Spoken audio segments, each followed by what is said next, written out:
So we are starting our mini lecture on the social development of adolescence. And one of the big issues that I've been talking about is the whole idea of how self-conscious adolescents are, that they very much want to fit in and conform and just also figure out who they are. This is echoed by the amount of pressure that is placed on them from parents, guidance school counselors. Everyone wants to know, what they are going to do with their lives. They're intellectually as well as physically becoming much more like adults. And so there's a lot of self-driven pressure as well. So when you look at self-concept, it is becoming increasingly based on what other people think. So they're getting more organized about it and it's more coherent, making more sense. But at the beginning, they're often focusing on very discrete pieces of themselves and they see themselves in different ways, which can be very confusing, which is going to lead the way for Erickson's stage for adolescence, which is the whole idea of identity crisis or formation. Okay, so as I said, this stage has a positive and a negative. So the identity, forming an identity would be the positive side, and the feeling of confusion or the identity confusion ending would be the negative side. So they're really trying to figure out what makes them different, what is unique about them, what is distinctive about them.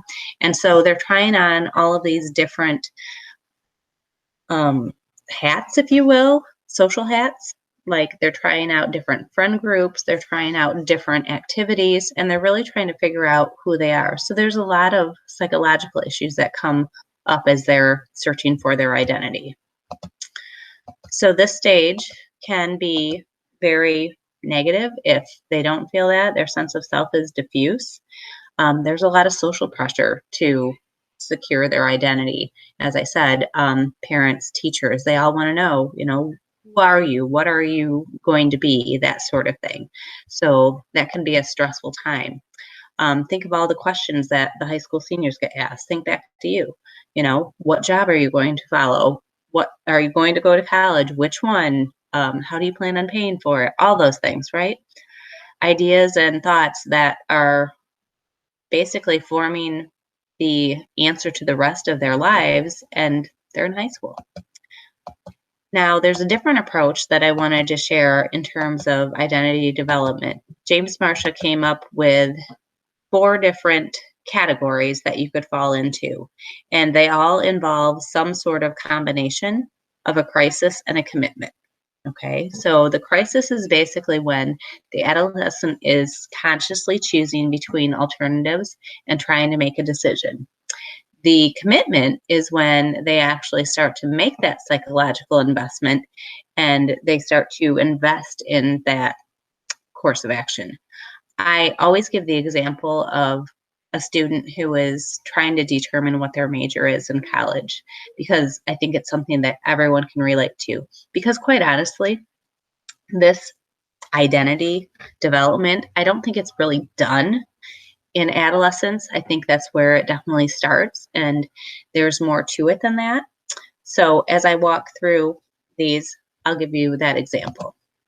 So the categories that Marcia proposed, the first 2 are basically identity achievement and foreclosure. Okay, so both of these exist as a combination of the crisis and the commitment. So achievement is the full way of developing your identity. Basically, the adolescent is given the opportunity to consider and explore different alternatives, and they make a commitment to one. They make that decision on their own. Identity foreclosure is the opposite of that, meaning they do make a commitment, but they do it because they're told to, or they do it because someone else thinks they should. Okay, so it's a directive of someone else. The last 2 are a little bit confusing because they both involve zero commitment. The diffuse identity is very similar to that identity crisis that Erickson proposed. This would be the college student who shifts from major to major to major and still doesn't know exactly what they want to do. They never really make a commitment. They may graduate with the general studies, or they may not graduate at all. The moratorium, this is the area where there's a lot of conflict and anxiety. In fact, this is often happens right before an adolescent makes that decision. They find that there is a pattern of moratorium, so they explore and don't make a commitment, suddenly start feeling anxiety, and then they explore some more achievement. And then sometimes it'll be the second one, more where they do more exploration, feel anxiety, and then make a second commitment. So the MA, so moratorium achievement, is a very common pathway that adolescents do when they are making that choice. So that is at social issues of identity.